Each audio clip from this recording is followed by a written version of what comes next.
Live sports. Local content. Student-run broadcasts. MCG, Oski News, and KIIC bring you the Indians Network. Presented by Craig Ford.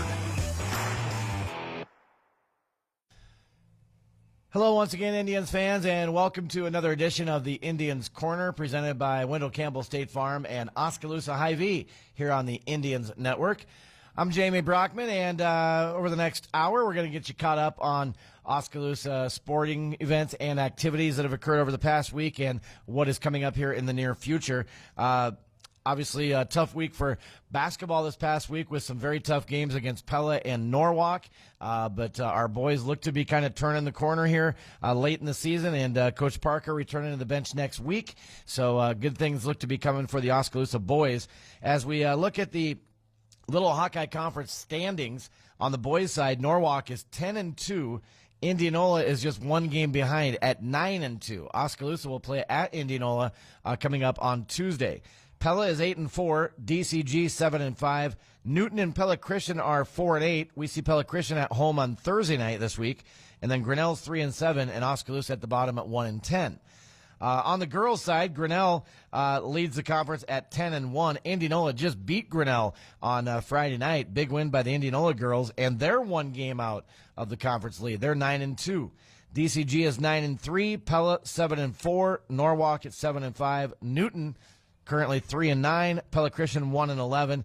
Oskaloosa still looking for that first conference win. They are 0-12. So coming up this week, the boys and girls go to Indianola on Tuesday, and then Thursday night, both boys and girls are home against Pella Christian. That will actually be the final regular season game for the Oskaloosa girls on Thursday night as they get ready for postseason.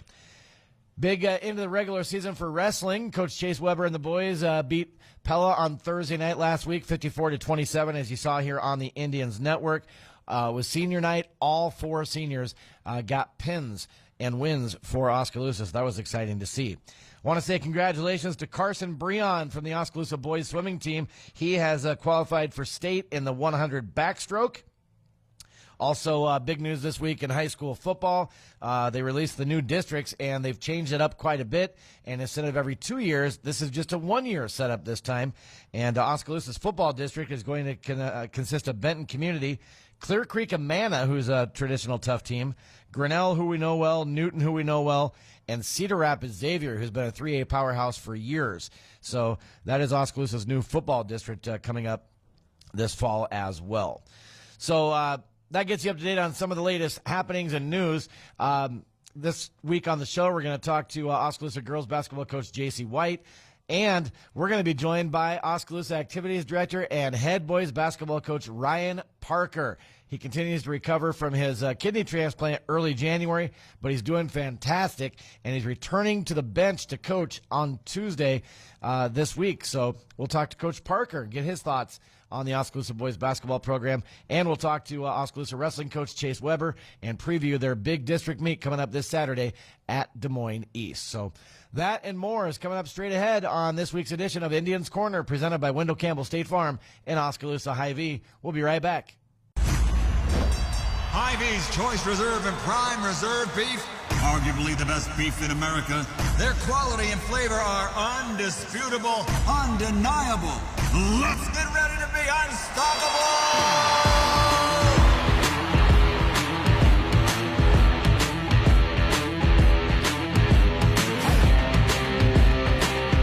And the winner by unanimous decision, Hy-Vee! This is more than a bundle. It's more than a combo deal. It's not just stuff. This is your home, your car, and you want to give them the protection they deserve with home and auto insurance. State Farm agents get it. It's why they're here. Call State Farm agent Wendell Campbell at 641-673-4462. Welcome back to Indians Corner, presented by Wendell Campbell State Farm and Oskaloosa Hy-Vee here on the Indians Network. Jamie Brockman talking now with Oskaloosa girls basketball coach J.C. White, and another good week for Oskaloosa girls. A couple tough games. You had Grinnell in there, a makeup. You had Norwalk. You had Pella. I mean, we're only talking about three of the teams that are up there toward the top of the conference, but all in all, a good week. Let's go back and talk about Norwalk on Tuesday. That's a team that you beat last year. They're young, they're athletic, but we showed some good things. Yeah, I thought we really competed with them. Like you said, they're athletic, they're tall. Sometimes height gives us some problems, with our little guards up front. But I thought they did a great job handling the basketball. Took great shots. We didn't shoot at our highest percentage of the year, but we took good shots. We moved the ball well, so I was happy. Yeah, we've talked on post-game shows about Presley Blomers, your freshman, and the difference she makes coming in just with her basketball IQ, knowledge, and abilities, and it's really starting to reflect. Do you feel like she's now her impact on the team is starting to really take place? I think so. I think it's pretty obvious that she gets us in a position to get into an offense. Just breaking a press, she can single-handedly break a press, when they match up man-to-man, where we've kind of struggled with that in the past. She sees the court really well. It's not necessarily that she's going to be the leading scorer every night, but, she'll have assists, she'll get us into an offense, she'll kind of get us going, and other girls can work off of what she's doing. And now she's becoming a scorer for you these last couple of games. So obviously that's a point you've kind of made to her, is we need you to look to score, and she's doing that, and that really opens up things for us. Yeah, she's definitely getting confident, and I think that's showing offensively. She makes a big difference for us. Defensively, she does a lot of good things. She pretty much anywhere you put her on the court, she's going to do what we need for whatever role we're asking her to play. Talk about Amanda Fay. She continues to up her intensity level, especially on defense. She's really making an impact on defense, and we're doing a good job getting the ball to her inside on offense too. Yeah, she's definitely a big presence for us inside. Whether we're playing zone, we played some man against Pella. So she's just doing great stuff for us, making it tough for girls to get in the lane. Offensively, she's getting a lot more confident. She's taking it to the hoop a lot stronger than she was at the beginning of the season. So let's talk about the Grinnell game on Thursday. That was a makeup game at Grinnell, and you guys led after the first quarter. I think you were still within single digits heading into the fourth quarter, slipped away in the end. But Grinnell is a tough basketball team. They're ranked. They lead the conference. They were undefeated in conference at the time, and you had to be very thrilled with how your girls didn't back down to them. Yeah, we played really hard. We had a lot of girls have solid minutes. We executed our game plan. Our goal is to run them off the three-point line. We can trade twos with them. We can't necessarily trade threes with them, and we did exactly that. Really, we were in it till the last 4 minutes of the game, and then it kind of slipped away from us just with a few possessions that they had offensively. But I was really happy with our effort. We played hard for 4 quarters. How'd the girls feel after that? Did they start to all of a sudden think that, hey, this is kind of turning around? Yeah, I think so. I think they were definitely more positive in the locker room than we have been at some losses we've had this season. So they were excited. The first thing they said before we broke out the huddle was, let's get Pella tomorrow. So I think they were ready to go and ready to play, and that showed. And Pella ended up winning 62-51 on Friday. But, again, a competitive game. And you and I have talked a lot about little wins, little victories here and there. And what were some of those that you saw on Friday? Well, we kept our turnovers down. That was a big one for us. That's always a goal, to keep turnovers down. We really shot the ball really well second half. If we could have shot even a fraction of a percentage better in the first half, we took great looks. We moved the ball well offensively. It just wasn't falling for us, but we continued to play, continued to shoot, and kind of came back from I think it was 21-point deficit at one point and made it a game. And so we competed, we played hard. Yeah, Blomers exploded in that game. 19 points, 14 of them in the second half. 5 3-pointers in the game. Obviously, that helps when you got girls that shoot like that, along with Creer and Nelson, who can drain the 3-ball as well. So we were just talking before we started this interview. We only have a couple games left for the girls before postseason. You've got at Indianola Tuesday, and they're creeping up there. They're only 1 game behind Grinnell for the conference lead. So they're going to be tough. And then you've got Pella Christian at home on Thursday.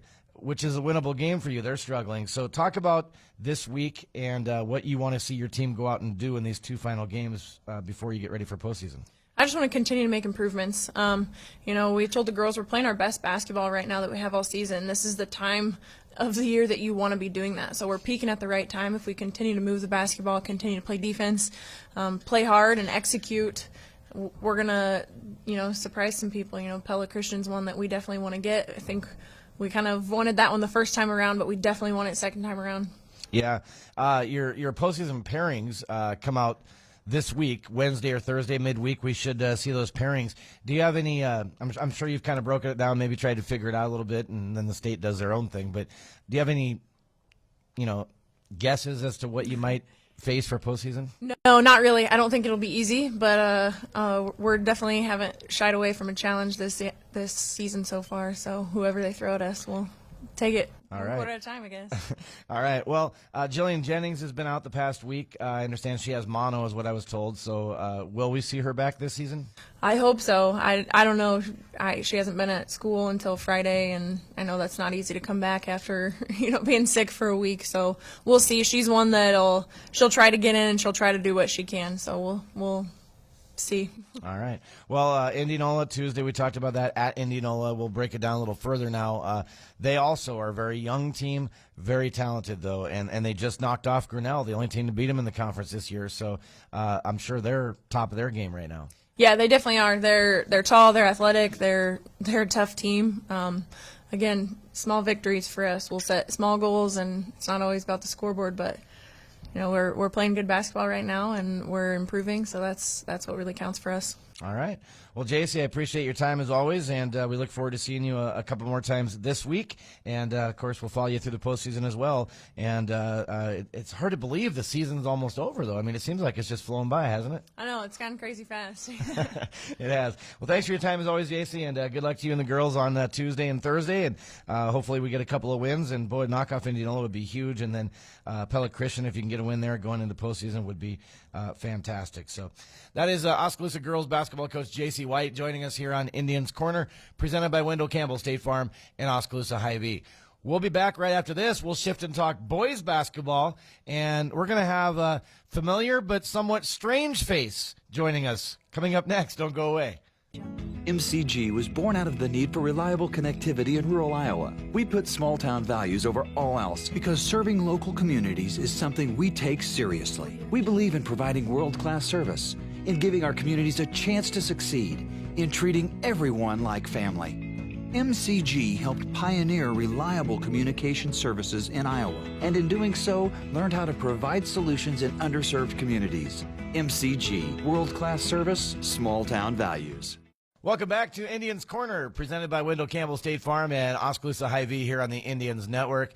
Jamie Brockman, and as I told you going into the break, we've got a familiar but strange face joining us today, and it's a strange face because we haven't seen him for a while. It's also strange because he's got a little extra facial hair that he's growing during his time away, but Ryan Parker, welcome back. Good to see you. Thanks, Jamie. Thanks for having me. You bet. Of course, Ryan Parker's went through quite the ordeal here over the past month or so. Right after holiday break, beginning of January, you had the kidney transplant, obviously very successful, and you are on record pace, if you will, for recovery. Yeah, I feel pretty good. I feel a lot better than I did beforehand, and so doctors are pleased with my progress, so, just keep moving forward and not take any steps backwards. Absolutely. So you're coming back. You're going to be on the bench again starting this week on Tuesday with the Indianola game. And first of all, how tough has it been to be away? I know you've been listening, watching, and so forth. How tough has that been for you? At first it was extremely difficult, probably more so than people would realize. Good thing I have TV to watch, games to watch. I think the hardest thing is you see things and you're not able to control those things. And throughout the process, I think the other night versus Pella, I sent 13 texts to our coaching staff. Didn't get any replies back, but I'm sure they were reading them during the game. Just trying to get minor adjustments, things I'm seeing out there. And I text you. I text Coach Dowd during the broadcast. I text Doug DeCock during the broadcast. So I was staying extremely connected. But again, it was hard to sit there and watch stuff that you're not in control of. These last 3 home games, T.C. Cunningham, my former assistant, who's JC's assistant now, came over and watched the boys' games with me. So that's been a little bit better. Somebody to talk to and understands the side of it where I'm coming from. So what are some things that you've seen? Obviously, we've had some struggles, but it seems like things are kind of – Xavier's back now. Everybody's healthy finally, and things are maybe starting to turn around. But what are things you noticed? Well, first off, I think it wasn't great timing on my side of it, but there's not much I could control on that side of it. I had to get a transplant when I did. And so I put the team and coaches in a tough situation. This is my 12th year as a head coach. I think Coach Foster's now coached like 10 games. And so it's not fair to criticize, some of the things that he's done or Coach Howard's done or that entire coaching staff's done. But also on the other side of it, the kids are now hearing a different voice. So it's been a little bit an adjustment, and this team's faced a ton of adversity through this process. So that's first and foremost. The second thing is, I've talked to the team quite a bit through text message and stuff, and I think when we play hard, good things happen. I think you saw that this week versus Norwalk and Pella. I thought those are probably 2 of our better games. Now you're playing BC Moore, number 1 in the state, BC Moore, number 2 in the state, which is analytics side of things. And, you're in both games. You really have a chance to win the game late in both those games. And so for me, it was big time. If they play hard, you'll be in a game. The games that we didn't play hard, I thought we really struggled. Shot selection's been sort of questionable at times during this process. But some of that's, you don't have Zay for a stretch, you don't have Isaac for a stretch, getting foul trouble, and guys are just trying to find their roles. And so for the most part, I thought they've weathered the storm a little bit, and I think we're really playing our best basketball right now, according to me watching on TV. Well, I know you couldn't watch the Norwalk game on Tuesday, and it was driving you nuts. I have text to prove it. But what a game that was. I mean, these last few years, Oski Norwalk, one of the best showdowns in the state. You've got Bowen Born, you've got Xavier Foster, and they didn't disappoint. We didn't think they could equal or match what they did at home here in Oskaloosa right out of break, but they did even better. 47 for Born, 38 for Foster. What a show that was, and what just unbelievable 2 talented basketball players they are. And I think, if you look at that game, and I've watched a little bit on Huddle and some video of it, is if you don't spot them an 11-point lead to start the game, I think it was 13-2 or something to start the game, really we're right there and maybe probably win that game because of, it's a 1-point game or 2-point game with a minute left. But, yeah, you have 2 of the premier players in the state that really showed out for everybody there. And, it's easier for Bowen to get buckets. He's a guard with the ball in his hand all the time, so – everybody's like, he had 10 more points than Xavier. Well, it's a little bit easier, but Xavier is doing the things we're expecting Xavier to do throughout the season. And I love Bowen Born. He doesn't talk, trash. He does things the right way. He plays the game the right way. And as you saw on some of the interviews, I think our team has as much respect for him as he has for ours. Oh, absolutely. Xavier Foster referred to him as the Kobe Bryant of Iowa high school basketball. And I think, when you look at that, and maybe because of the Kobe tragedy, people don't understand what he's really referring to. What he was referring to is what they call the Mamba mentality. Is what happens is he brings the best out of everybody that plays against him, and that's what Bowen does. Is he raises everybody's level around him, not only his teammates, but the people that are playing against him, and that's what Xavier was talking about. Yep. All right. Well, then we had Pella on Friday, and I know you were watching that one, and boy, that was an intense game. Probably one of the more fun games I've broadcast in a while. Came up on the short end, but again, just a great effort, playing right with them, matching their intensity and their level of play. We were tied at halftime, came out and exploded the start of the third quarter with a 6-0 run, and that was good to see, the way they came out of the locker room. Yeah, I thought our battle the entire game was pretty well. I thought, and I think Coach Foster touched on it maybe a little bit in the post game, is trying to figure out how to win close games or games down the stretch. We got in foul trouble. If you looked at the fouls in the first half favored us. Fouls in the second half favored Pella. But I thought it was a really well officiated game. I know all 3 of those officials. All 3 of those officials are highly respected in the state. They let the Stars sort of play as well that game. But I thought in the fourth quarter, and I actually sent the team a text message on Saturday and asked them to watch that fourth quarter and point out 1, 2, 3 things that they noticed in there that held us back from winning that ball game. And my things were, I thought our shot selection in the final 4 or 5 minutes wasn't what it needed to be. It was one pass and shot. Xavier didn't get very many touches down the stretch. And again, it's learning how to win close games and games down the stretch, and understanding that possessions really matter in the fourth quarter. They matter the entire game, but a couple key turnovers. I think we turned the ball over 3 straight possessions there in the fourth quarter, and to beat really good teams, which Pella is, you're going to have to play a good game. And I actually texted their coach, Derek Schulte, after the game and asked him round 3 on a neutral court. And he says, well, I hope so. I hope so, too. We all hope so, because it's hard to beat a team 3 times in one season. We know that. And I think we've got their number now if we get a chance to see them again.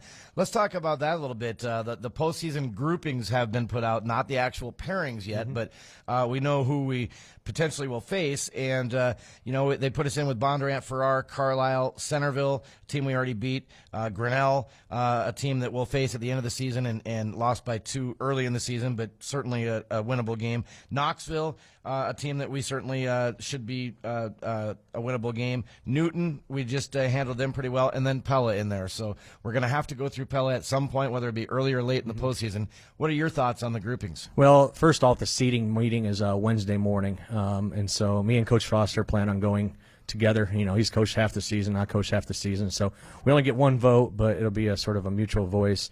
Talking to Pella's coach, I actually text DCG's coach this afternoon. I know they're not in our thing, and everybody I've talked to feel like we have a really good shot at being the 2 seed and hosting a couple games, which is good. You look at BC Moore, which I mentioned before, is the analytics side of things. They have us as the number 2 team in that district.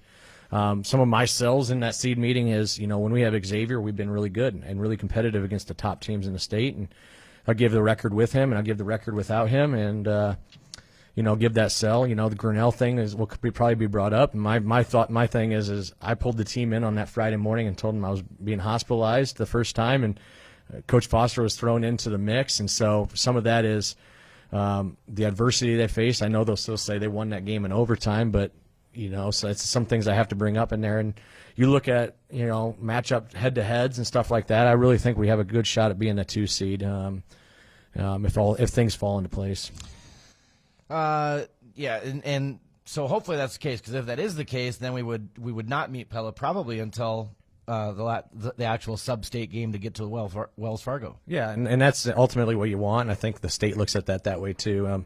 You got a bunch of teams that are like 6-10, 6-11 in that district, and and then Pella being the premier team in that district will be the 1 seed no matter what. For us, either 2 seed or 3 seed, you're going to have to win 3 games no matter what against 3 good teams, and that game to go to state if you get there is going to be against a really good team like it was the year before and like it was the year before that. So there's some things we can't control, but a couple of things we control is our effort and our execution. When we look at the remaining games this year, Oski is 6-11 right now, 1-10 in conference. We go to Indianola Tuesday. Your first game back on the bench. They're 9-2. They're 1 game out of the conference lead. They are tough. So, obviously a little bit of an adjustment with you coming back. So, what do you plan to attack Monday to take to Tuesday? Well, I watched part of the game. Actually, I watched the whole game against us at home, obviously on the Indians Network. And then I watched about 3/4 of the game that they played on Friday versus Grinnell. They beat Grinnell by 35. They're pressing about 3 or 4 different ways. So we got to handle the ball. We got to attack it the correct ways. If we do the things we're capable of doing, it should be a good game. Tygo's a really good guard. Johnson's a really good guard. We'll have our hands full because that's a Class 4 team that's playing extremely well right now. And as far as me coming back and coaching, is like Coach Foster said in the post game, it's going to be the same message, and we're not doing anything different. I've talked to them through this process. I've talked to the team through this process. I'll lean on Coach Foster, a ton through this as well, and so it's not going to be me coming through and coaching and pushing Coach Foster and Coach Howard to the bench. I'm going to lean on them just as much as they'll lean on me. That's another interesting point. Dwan has been an assistant with you the last 3 years. Randy's been an assistant in the program for, I think, 14, 15 years. With DeJuan now, taking over the head coaching duties for a few weeks, and assuming that role, now going back to his assistant, does that maybe help him a little bit now that he's kind of been in charge and now goes back to I think it helps assistant? everybody, because it's that voice that understands sort of the head coaching mentality. Now he sits down and maybe he sees things a different way as well. And I think everybody's had to up their game through this process, which is good because it makes them a better coach as well. And so, I just, I'm proud of our guys for sticking through this through the adversity. I've mentioned a little bit of it, Xavier being out for most of the, half the season, me being out for over half the season, putting guys in spots that they haven't been extremely comfortable. And I've heard you on the broadcast talking about kids playing different positions that they weren't really accustomed to because of guys being out sick or hurt or whatever. But that's the same thing as our coaching staff is. Everybody had to bump up a seat and maybe a little bit, unfamiliar with that, with what's expected of them, but for the most part, I thought they'd done an excellent job. Absolutely. So, we only have 4 games left regular season, so we're at Indianola Tuesday. You got Pella Christian coming into our gym Thursday, and I want to highlight everybody that is Thursday, and the reason is Pella Christian is a 2A school, and their girls, I believe, start tournament play that weekend. Yeah, so. They do. They play that Saturday, so they asked me, Dan Branderhorst, their AD, asked me if we could move it to Thursday. We actually played Thursday at their place last year. So it works out for everybody. Yeah, obviously we have a little vengeance on that one because they took it to us pretty darn good at PC a few weeks ago. But I expect it'll be different this time around. Yeah, I hope so. I mean, at the end of the day, we got to win games to be playing our best basketball at the end of the year. Yeah. So then from there, we've got a non-conference game at Burlington, and then our makeup game at Grinnell will be the final game of the regular season for Oskaloosa, and then on into the postseason. So, again, it's hard to believe. I'm sure for you it's even harder to believe because you've missed half the season. Yeah. But here we are. We're near the end, and it's time to fix little things here and there and make our run back to the well. That's the plan. So, for us, like I said, we got to be playing our best basketball, and I think we are right now. Even though we had 2 losses last week, those are top 2-3 teams in the state. So, really proud of our guys, and hopefully we got a lot left in the tank. All right. Well, let's quickly touch on some other activities if we can. I know you've been out of the office, but you've been in the loop, of course. Swimming, boys swimming. I know we have one state qualifier for sure that I know of, Carson Breon. That's it, yeah. Okay. So he qualified, I think, in 200 breaststroke, I believe. 100 breaststroke. And, we'll swim at University of Iowa. That's where state's held. And so, it'll be an exciting time. We haven't had a qualifier since I've been here. And so it'll be a little bit new to the ball game on that one. Bowling, how's that going? Yeah, bowling. I talked to Coach Witt actually on Friday, and they're set to enter postseason play. They go to Ottumwa, which he wasn't extremely excited about, but I think they got a really good chance, especially on the boys' side. Got some guys really bowling well right now. And then wrestling, nice way to end the season with a big win over Pella at home, and now the districts at Des Moines East this Saturday. Never easy. Southeast Polk is there, Ankeny Centennial's there, but hoping to push a couple guys through to Wells Fargo. Yeah, Arena. so I actually talked to Coach Foster, the assistant coach, on Friday or Thursday or Friday. I can't remember. And he was, he thought we had a good shot at a few different weight classes. It's a little harder when you go to the Des Moines metro area, especially us being class 3 out of, there's only 3 classes in wrestling. Last couple years, not last year, but couple years before that, we've been sent to Southeast Iowa, and so you thought you had a better shot at some more weight classes there, and so he described to me as we got to wrestle well, but I think we have a chance at this couple. Even though, like you said, Southeast Polk probably has number 1 in each one of those. Yeah, weight it's kind classes. of a question of who's second, really. Yeah, that's what it comes down to, and so I think they've done a decent job this year, and it's definitely been a step up from the last couple years, and so I can see that program continuing to grow. And first, it started with numbers, which they have, and 2, it just continuing to grow those kids. Yep. We'll talk to Coach Chase Weber here coming up shortly on the program as well, and kind of break things down for the districts this Saturday. Dance just had their big show on Saturday night, their kind of season finale, if you will. Always a big thing there. And then another big thing that happened this week is the football districts being announced for the next couple of seasons. And there are some familiarities for us and some newbies. We keep Newton, we keep Grinnell, but we add in teams like Cedar Rapids Xavier for one. So it's not going to be an easy district. Yeah, I've actually been texting back and forth. I talked to Coach Jenkins once this week. He's going through some family things going right now. And so for us, we're trying to figure out who to put down for our non-district opponents. And you look at our district, it's really good. Grinnell's going to be much improved. They had a great year this year. You have Clear Creek Amana in there as well with the Boilers kid, who's a top 20, 30 player in the nation. And so, we're trying to find games that are winnable on there, but also help you in that RPI factor. And one of the interesting notes for this is that it's only a one-year rotation. Right. And so it's always been a 2-year rotation, home and home.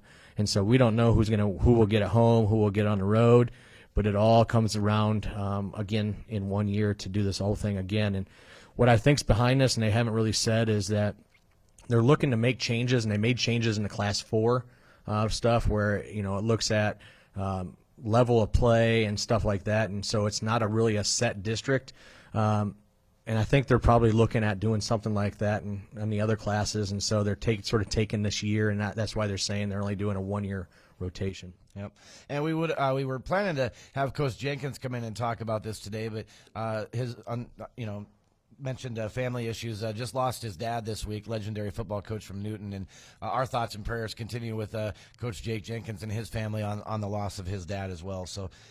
Coach Parker, Ryan, good to see you. I'm glad you look great, and even with the beard, right? Even with the beard, yeah. You're smiling, and congratulations on a fast, quick recovery. I know you're not done yet, but I'm looking forward to having you back on Tuesday, and let's get this ship going. Yeah, they told me 8 weeks, and we're a little over 4, so I'm happy to be back. Daytime TV is not much fun. You have to fill me in on all those soap operas, right? Yeah. That is Ryan Parker. He's the head boys basketball coach at Oskaloosa, and he's returning to the bench this week for Oskaloosa boys basketball. We're excited about that. We'll take a break. More to come here on the Indians Corner, presented by Wendell Campbell State Farm and Oskaloosa Hy-Vee. Straight ahead. Shake the sugar tree till I feel you. He was swinging. Yeah, just a swing. I'd get it one piece at a time, and it wouldn't cost me a dime. You mind your own business. Mind your own business. Everybody in town knows crazy over you. Thunder Country, your all-time favorites. Welcome back to Indians Corner, presented by Wendell Campbell State Farm and Oskaloosa Hy-Vee here on the Indians Network. Well, regular season has finished up for high school wrestling. We're now into the postseason. The smaller schools, 1A and 2A, had their sectionals this past Saturday, and a lot of area kids did well and have advanced on to districts. Oskaloosa's Class 3A, so they don't have the sectionals. They just have the districts, and that's coming up this Saturday at Des Moines East. I'm joined by Oskaloosa wrestling coach Chase Weber. Good to see you. Hey, how's it going? Going good. Well, let's first, before we talk postseason, let's talk the end of the regular season and go back to your impressive showing against Pella this past Thursday, as we had it here on the Indians Network. You guys came out and wrestled more aggressive than I've seen them all year in a duel, and a lot of pins and a big 54-27 win. That's about as close as 100% as you'll get out of us, I guess. I mean, we had 2 matches that we actually were winning and lost, so we really could have done better, and that would have been the perfect ending of saying, yep, this is us. But, talking after conference, the tournament, it was like we knew that we were holding back. We were missing 2 guys out of the lineup, and we just knew that it wasn't how we wanted to finish the season.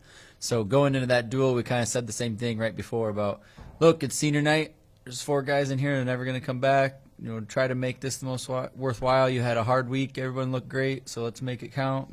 And for the most part, everybody did. Yeah, and those 4 seniors all went out with a bang. They all recorded pins, one by fall. So that was Cody Gunn and Wyatt Creer, Keegan Mitz-Butler, and then Austin Adams. Adams wrestled JV, but got the pin to end his career at Oski High School. So that was good to see that the 4 seniors got to shine. Yeah, it was nice. A little icing on the cake there for especially Austin, where he came out this year to try it out, be with friends, and ended up having success, and especially the last match. Absolutely. Well, now we focus on the postseason and the 3A district tournament. You'll be going to Des Moines East, and as always, not going to be easy. Southeast Polk is there, Ankeny Centennial is there, 2 high-ranked teams, and I think pretty much every weight class has at least one top 10 ranked wrestler in it from one of the respective schools. So give me the breakdown of districts, if you would. Yeah, definitely.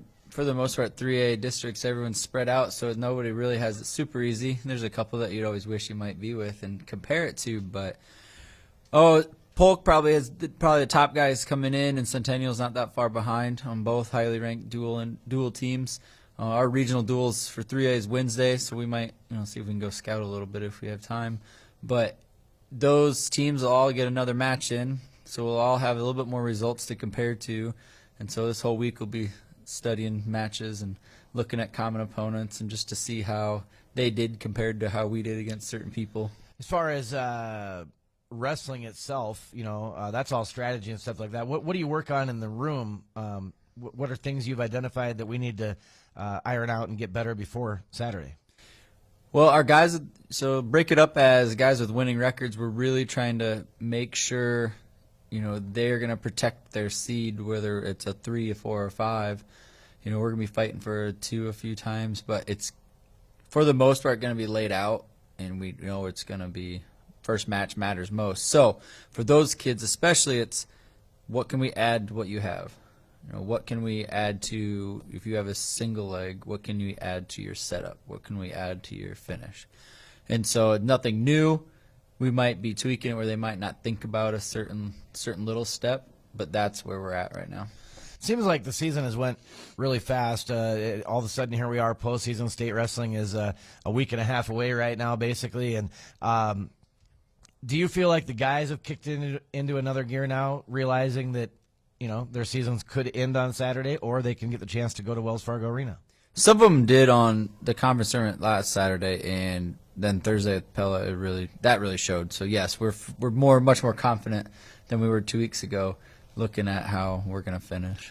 So as we break it down, again, ranked kids in almost every weight class from one of the respective schools. Most of them coming from Southeast Polk or Ankeny Centennial. But where do you feel are your strongest points at districts? Where do you feel your best matchups will be and best chances to push somebody through?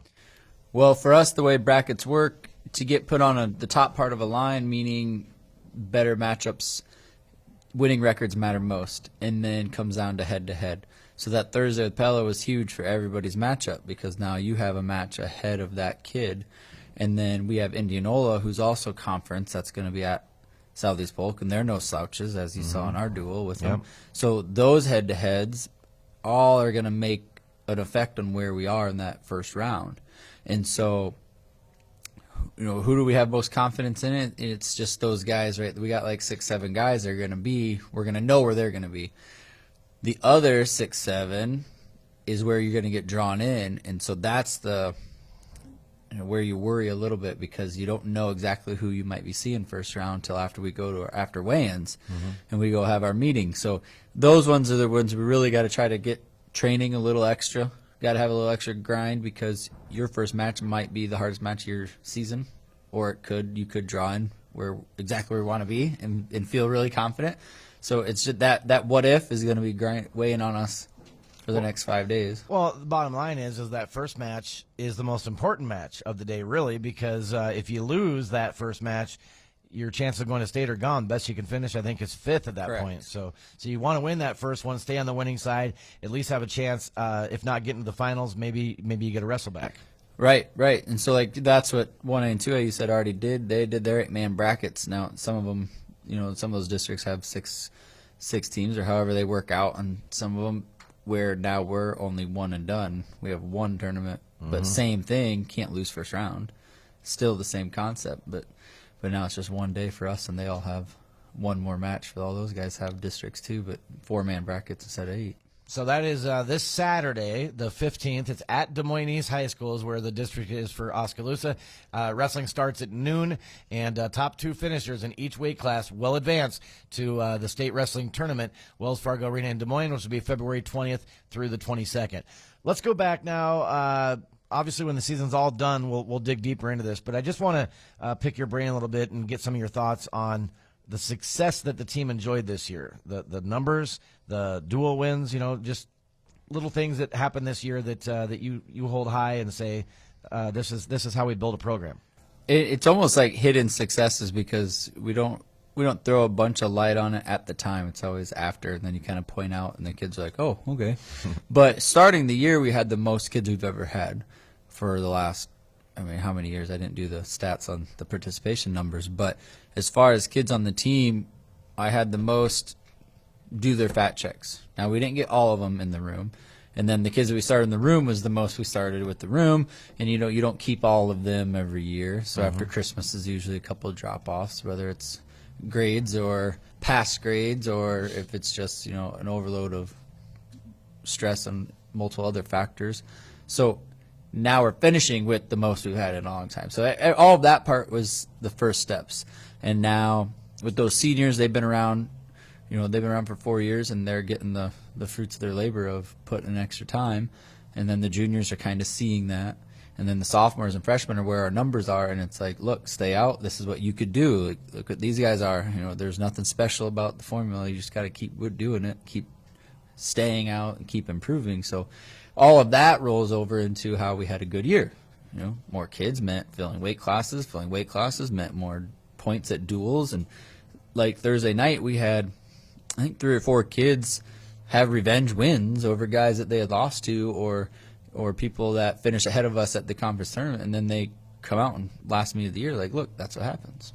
So those little things all add up, and that's kind of, they don't really know it's coming, and then here we are, another win and another win and another win. Absolutely.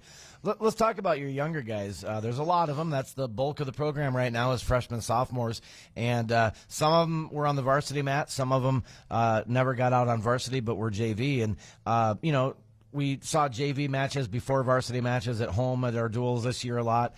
And I was impressed with some of these young guys. So you don't need to necessarily go through each one, but just talk about some of the strong points with those younger guys.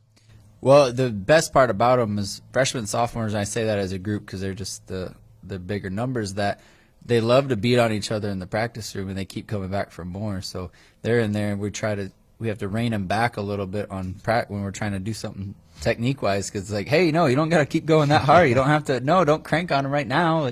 So that part's been nice to see. We just got to sharpen up what they're doing, and we'll be better off. But they love to do it, and that's really good to see as a coach. If you want a little shout out for like Philip Abrahamson and Aiden Scott and like Junior Ramirez, those are guys that were in and out of lineup. Those are guys that we took extra a few times. They're the ones ready to go in if we had any problems. There's a couple more that I'm not even remembering. Jacob Skockel at the end of the year when Keegan was 6. Like, they weren't maybe expecting right away, or they were just leaned on more than we did on some other kids just because of their certain weight classes that they're laying in. So we really appreciate having the extra numbers, and we really appreciate those younger kids being there because of those reasons. And if I can make that more worthwhile, then I'll get them back more and more. Absolutely. Well, it's been a fun season. There's been a lot of things accomplished this year in the wrestling room for Oskaloosa and on the mats, and it all comes to this Saturday, the 3A district tournament at Des Moines East. Wrestling starts at noon. Again, top 2 individuals move on to the state wrestling tournament. It's been a few years since we've had, a couple of years anyway, since we've had anybody on the mats at Wells. So hopefully that streak ends this year. And obviously you look at our 3 seniors in the varsity lineup, and you look at them as, favorites maybe that you look at to move through. But I think we could possibly pull a surprise or two. And it'd be nice to get one, but it'd be really nice to get 2 or 3, to Wells. Yeah, exactly. Beginning of the year, we had the optimistic high hopes of, maybe 4 or 5 if we're all going to have a great year. And now we've seen some of the competition. We've kind of felt ourselves out. So it's still kind of that high hope. But, just as coaches, we're more realists when we're looking at things, saying, okay, this is what we could do, but we're not going to yell at everybody about it. We're not going to be down on anybody just because of certain matchups. So we are really optimistic on who we could probably get out. Is everybody healthy for the most part heading into the district? We're as good as we're going to be right now. I don't think there's anything left to nurse or heal up. Everything's kind of what it's going to be. If we stay away from sickness, I know last year I think we had 2 kids that were getting the tail end of some flu type or mono, whatever it was last year that ruined the school. So I think right now we're in a good place. I had kids where we talked a lot about controlling ourselves over the weekend. We practiced on Saturday to get just a feel for what we've been doing all season. Saturday you go to a tournament, get some matches in. So we took took it easy, but we got something in. So I'm like, keep your weight down. Don't go pigging out on Sunday. Like, we need to make this week feel smooth and easy. And that way on Friday we can really assess how you're doing and make everything taper down. All right. Well, just to let everybody know, if you want to follow District Saturday, not just Oskaloosa, but all area schools, Thunder Country, 96.7 FM KIIC, as they always do, providing excellent wrestling coverage. We did it this past Saturday at sectionals at Albia and Mediapolis and a few other 1As. This Saturday, they'll be doing live coverage from 2A District at Knoxville that has Albia and Eddyville, Blakesburg, Fremont, and Centerville in it.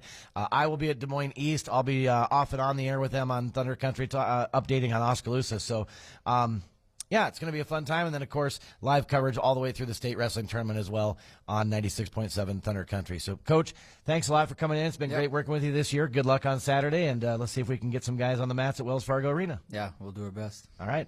That is Chase Weber. He's the head wrestling coach at Oskaloosa, joining us here on Indians Corner, presented by Wendell Campbell State Farm and Oskaloosa Hy-Vee. We'll take a break. More to come right after this. This is more than a bundle. It's more than a combo deal. It's not just stuff. This is your home, your car. And you want to give them the protection they deserve. With home and auto insurance. State Farm agents get it. It's why they're here. Call State Farm agent Wendell Campbell at 641-673-4462. Hy-Vee's Choice Reserve and Prime Reserve Beef, arguably the best beef in America. Their quality and flavor are undisputable, undeniable. Let's get ready to be unstoppable!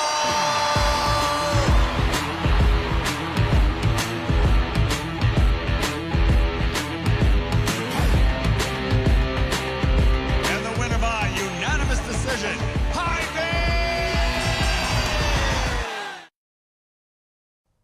And welcome back to Indians Corner, presented by Wendell Campbell State Farm and Oskaloosa Hy-Vee here on the Indians Network.